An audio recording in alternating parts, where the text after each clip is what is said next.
Hi everyone, Mass here, looking towards games coming out in May, so I'm going to start with a few maybes and why you're seeing the Switch 2 trailer, because the Switch 2 is out in June, near the start of June, so personally I want to save some money and time for games coming out on launch on that. So there is a few maybes I could still pick up or download coming in May, and they are American Arcadia, Capcom Fighting Collection 2, Fantasy Life I, The Girl Who Steals Time, which I believe is 50 quid digital only, Blades of Fire, which is a new game from Mercury Steam, Deliver at All Costs, and Omnisha 2 Samurai's Destiny. So if you're checking out any of them games, put in the comments and stuff like that, maybe I will as well, based on reviews, price, etc. on those.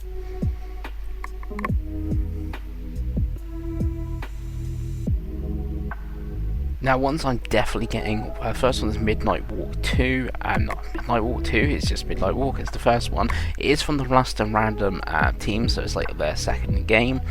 There is a new Lost and Random game coming, which isn't from the Lost and Random devs, so a bit confusing there. This is compatible in PSVR 2, maybe that's where I was getting the 2 from.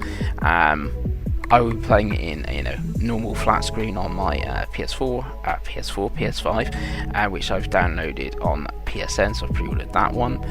Next one we got Doom the Dark Ages, which bit of a weird one. I had no interest in Doom and Doom Eternal and stuff like that, but this one looks really cool. I really like the whole medieval setting and like the dragons and stuff like that. I'm unsure where I'm going to play it, if it's either going to be on this PC via Game Pass, or if I'm going to buy it physical on PS5. If I got Pro, it'll be Pro Enhanced, so it's most probably going to be better than I got on PC. Also, like, it's 65 quid, so it's a lot of money, but if I bought it for 65, sold it on eBay for 50, someone's going to get cheaper, I'm losing 15 quid, isn't that much different than a month for Game Pass for that one. Then we've got eldenringnightreign, which is a bit of a budget game, especially in today's market. It's 35 quid. You can find it for physical on PS5 and stuff like that. The only thing is, outside of doing a run and seeing like people playing the beta, it's like you do the 3 days, do the run. I don't really know what the overall goal is, so it could be one I get bored off quite quickly, and why it's only 35 quid sort of thing, where it's just like do these multiplayer matches. That's it. No overall point.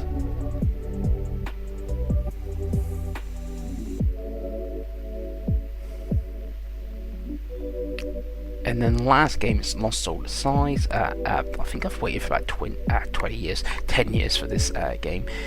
So basically, there's one man that was unhappy that Final Fantasy Versus 13 wasn't a thing. It kind of is because it became 15.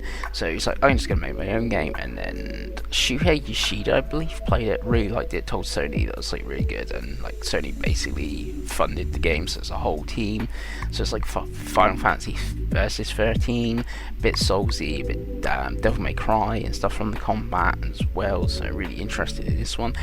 Those last two games both come out on the May 30th. Okay, one's multiplayer now in Ring, this is a single player story game, but both like days before the Switch 2, so a lot of games, hence why there's quite a few maybes, because of like I can only play so many games, and it's like I would sooner play, this game that I've waited 10 years for than a Blaze of Fire, if that makes sense. But anyway, I've been masofdas. Let me know what you're looking forward to, and I'll see you again.